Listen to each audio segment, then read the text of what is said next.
In this video, we will create our own routes and refactor the code a little and remove the demo content that is given to us when we first install everything.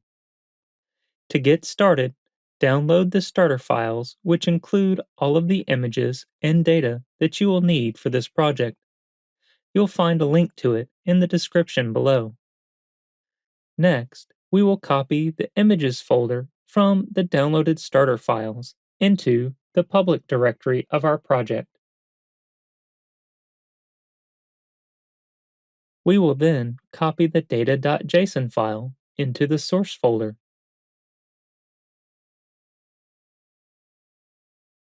Now, let's get our styles into the app. We can drag the main.css file from the starter files into the app's public directory. To link the styles to the page, we'll go to public/index.html or just index.html if you're using Vue, and add a link tag with the href pointed to our main.css file.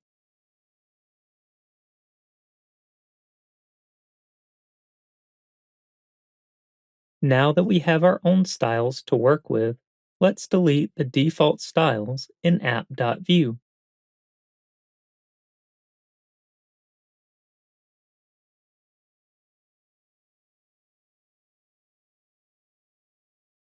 We can go ahead and remove the Vue logo as well, and the Hello World component if you haven't already. If you set up the project using the Vue CLI, then the Hello World component and the Vue logo are not in app.vue, but rather in home.vue. Go ahead and replace all the contents of home.vue with the following. There's one last thing we need to do in order for our styles to be applied correctly. Let's wrap our router view in a div with the class of container. This div will act as a wrapper or a container around the content of our pages and keep it constrained to a max width of 960 pixels. It's really convenient that we only have to provide this container once and not on every single page. In order to create our routes, we will need somewhere for the routes to go. Let's create a page called Brazil in the Views folder with an h1 tag and the name Brazil.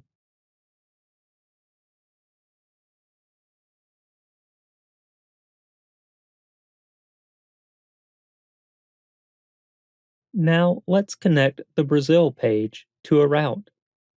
In the routes array, let's add a new object.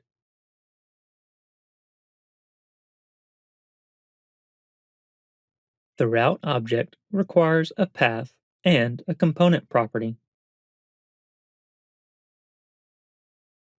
In our case, the path will be /Brazil. Let's make this a named route so that it's easy to link to with the router link.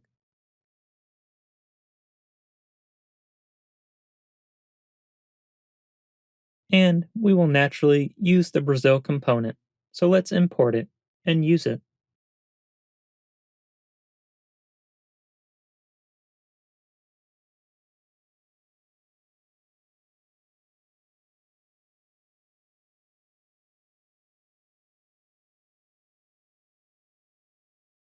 In app.vue, let's change the About link to be our Brazil link.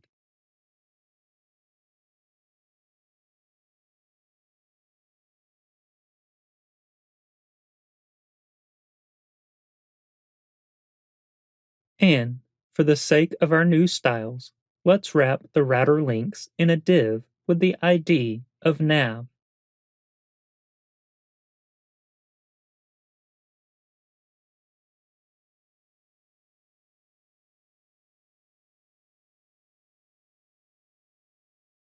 Now let's take a look and see if it works.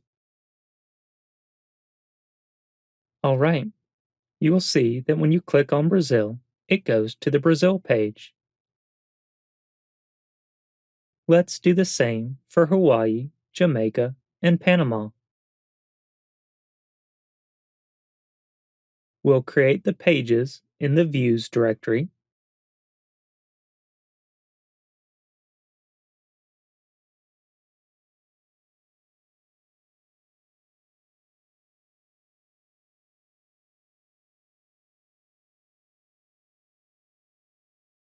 and create the routes in the router.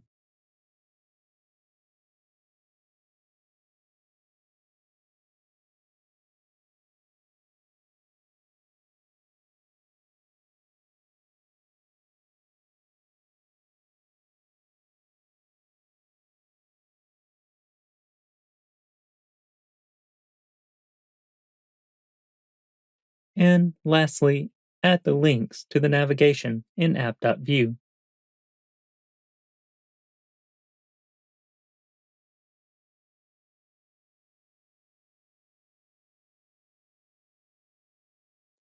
You may have noticed that was a lot of routes and a lot of single file components added for each destination page, even when the destination is the same thing, a destination with a name, description, and experiences. Later on, in the dynamic routes lesson, we'll consolidate all the destinations to a single file and a single route. Now, let's take a look at our new routes. As you would expect, clicking on any of the destinations brings us to the correct page. And if we inspect in the Vue DevTools under Routing, you will see information about the current route, including the path, query, etc. If you look at the breadcrumb looking navigation at the top of the DevTools, you can also change the Components item to Routes. This will show you all of your routes, and clicking on them will show you detailed information about each route. You can also use the filter to quickly find the route that you're looking for.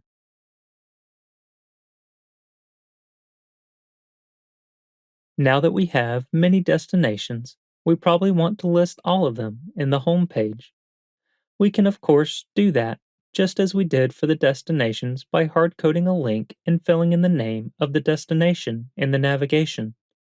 That would work, but usually we have a lot of destinations, and copy and pasting the links is not so much fun. What we can do instead is load all the destinations we have available in the data file and dynamically create a link for each one. Our data.json file contains data for each of the destinations we just made pages for.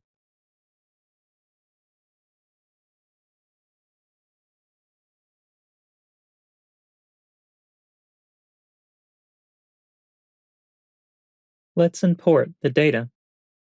We do this by adding import source data from @/data.json.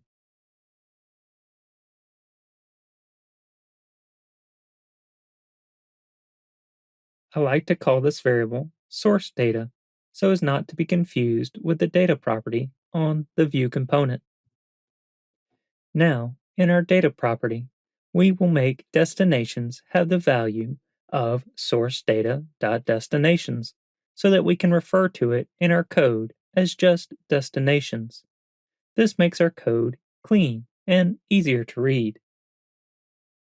In order to see all the destinations we have, we will need to use a v-for directive, which will loop over our array of destinations and print out each one.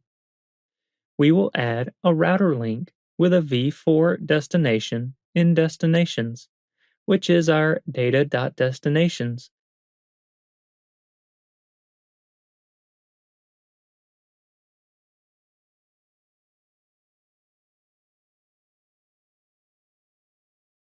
And we will use the key of destination.id.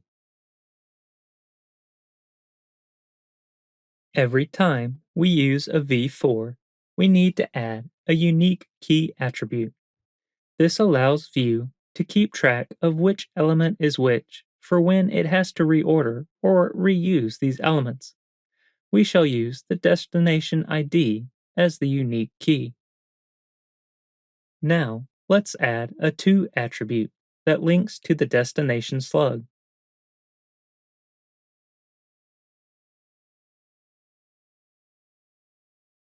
In our destinations, we have a slug property whose value is a URL friendly version of the name of the destination.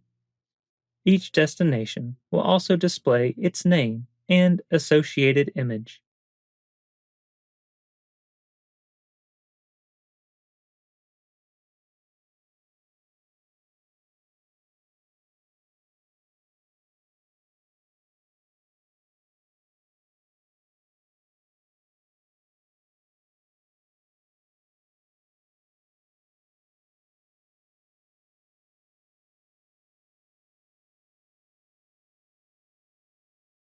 Let's make our H1 tag say all destinations,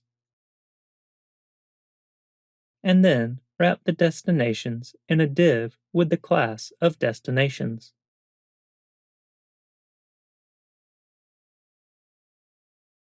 Now, if we look at our homepage, we can see 4 destinations. And if you click on one of the destinations, you will see that the route changes.